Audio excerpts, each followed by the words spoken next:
everybody? How's it going out there today? Hope everybody's having a great day coming to you today. Do a weekly recap. If you don't know what weekly recap is, let me break it down to you real quick. I go over the week of operating my truck as an owner-operator leased to a refrigerated carrier, 80-20 split. Their trailer, I pay for the fuel. They do everything else trailer related. And let's see what else. I don't talk about the carrier. I drive a fuel efficient truck. I have a 2016 Freightliner Cascadia. And I talk about these loads. I like to go Minnesota out and back. It's kind of my goal. It doesn't always happen that way, but that's what I like to do. And this week is from like early mid-March 2023. So if you're watching this in the future, thank you. Smash that like button for me if you don't mind.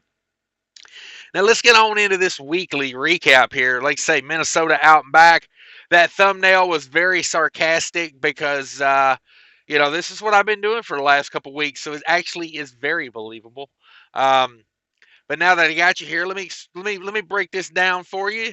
Hopefully you enjoy this. If you do, be sure to smash that like button and subscribe to the channel. Lots of good live shows. Check me out on a live sometime. Those are a lot of fun.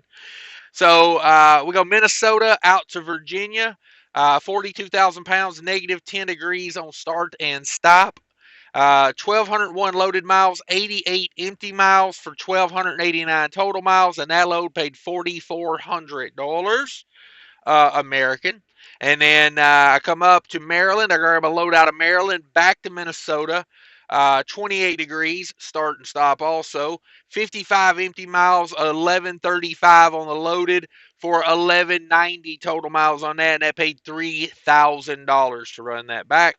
These are both 2-day runs, even though they're like 1,200 something miles. I get a day off in the middle, and then I get a day off at the house. That's how I work this. That's why I like these so much, because I can kind of use that day in the middle. Given I'd rather have that day at the house, but it's also good because I get that day in the middle to sit in the truck and get caught up on paperwork, stuff like that I need to do, making calls, anything I can do online, I get that done. And then I get to go home and chill for a day, kind of like a 34-hour restart, usually around like 34 to 48 hours, somewhere in there. And then I'm right back on one of these. Now, it's also like it because I can do one of these every week and still I still get a little time off and still can do like 4 a month. So that, I don't know, it works for me here lately. I'm really digging these. I want to do as many of these as I can. And then let's go over the numbers of the load. And if you want to know the end of this video, I'm going to have a little talk about fuel economy and fuel efficiency. So hang around for that if you're interested. So $7,400 is total revenue. 80% of that's $5,920. That's to the truck. And a lot of times I say that's my money. That ain't my money. Trust me. Everybody's got a handout for that money. Let me tell you. So, 24.79 all miles, 143 deadhead miles for the week, 23.36 on the loaded miles. For a 6% deadhead, it's 298 all miles. Every mile ran 298. 238 is my 80%, and 317 a loaded mile. So there you go. If you're looking for what loaded paid, there it was. I spent 1130 on diesel. Like I said, I got a fuel efficient operation here. I focus on it. I put the time into it, and I've put effort into it to get in this truck even better fuel economy than it was. We'll talk more about that in a minute. $29 on reefer. Both of these are start and stop. I have a 2020 Great Dane, very nice trailer with a 7300 carrier unit on it. Very efficient. Man, is this thing efficient on a start and stop load. I dig it. I dig it. And a lot of people ask me, why don't you buy your own trailer? And I look at it like this. Buying your own reefer trailer, if you're in my situation, is kind of a break even. Like the percentage I would gain, I would have to give all that percentage to trailer payments and maintenance and things like that. Now, given a couple benefits would be some tax advantages to owning the trailer, and also, when it came the end of the life of the trailer, I could collect like a bonus when selling the trailer. But to me, most of that bonus has got to go back into buying another trailer. So to me, I find it better for my peace of mind just to let the company handle the liability of owning a newer trailer like that. I'm just, I'm not down for the risk right now, of going and buying a trailer. Now, to me, it it can be a positive, like if you're in the right situation, it's a positive. I'm not knocking you owning equipment. I mean, I'm a big fan of owning equipment, but for me right now, it's just not in the cards. Try not to take on any more debt right now, so that's a big part of it. But $29 in reefer fuel for the whole week, that is pretty crazy, but that's what it was. Now, that's what I bought. That's not what I used. I try to remind people of that. So, probably came home with a fairly empty reefer trailer, but I know that 28-degree load back to Minnesota was crazy because it was like between 20 and 30 degrees basically the whole way from Maryland to Minnesota. So I was kind of in one of those situations where I actually got out and turned the reefer on continuous for a little while because it just hadn't ran in so long. And I was like, I know the temp says this, but I just, I got a little nervous about it, honestly. So I ran the reefer for a few hours while I was driving along. $13. I did scale that load. I've done that load out, the 42,000 pound load. I've done that so many times now. I'm kind of wasting money scaling it, to be honest, because I know if you it's a very uniform load. It's 20 pallets. It's loaded the same exact way every time. And I know if I put the first pin in the seventh hole of the trailer, it's going to, I mean, you should see the scale tickets. Like every one of them is like exactly the same. So I don't know. I feel like maybe I won't be scaling these anymore. But then again, it's like an insurance policy that cat scale. It's like $13. I don't. It's like it's a waste of money till it's not. Till you get that one where it's like, oh, I am glad I scaled that. So $13 on scales, $459 on tolls. Lord have mercy. Um, I had to pay for the Indiana on the way back. I skipped it on the way out. I went around.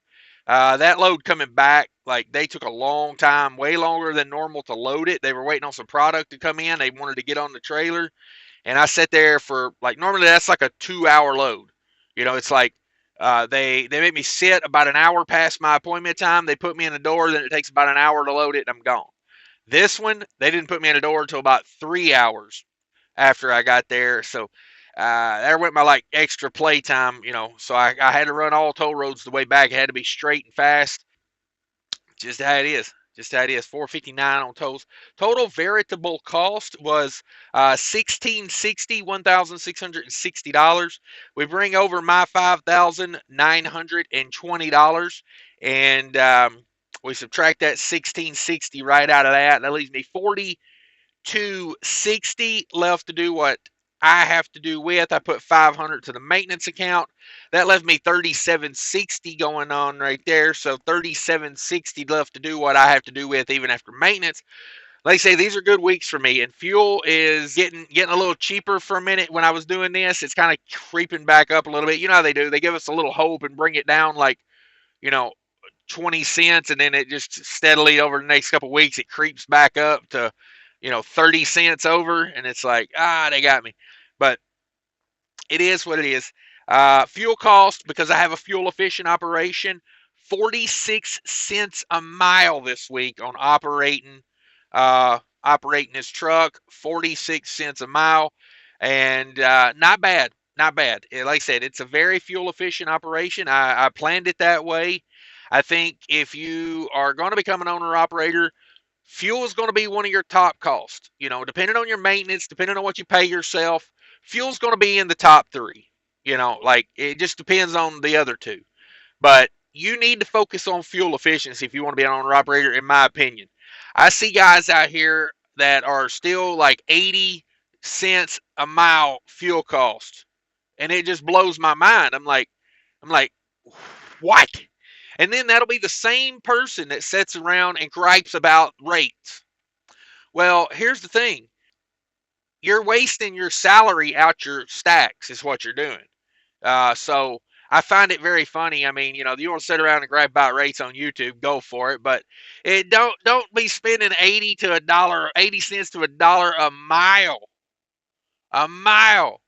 on freaking fuel. Like, what are you hauling freight for right now? Freight rates are awful right now. There can't be a lot of profit in what's going on out there with some of these trucks. Like, I never understood why you blow your paycheck at your exhaust. You know, um, and this is the fuel efficient side of the operation.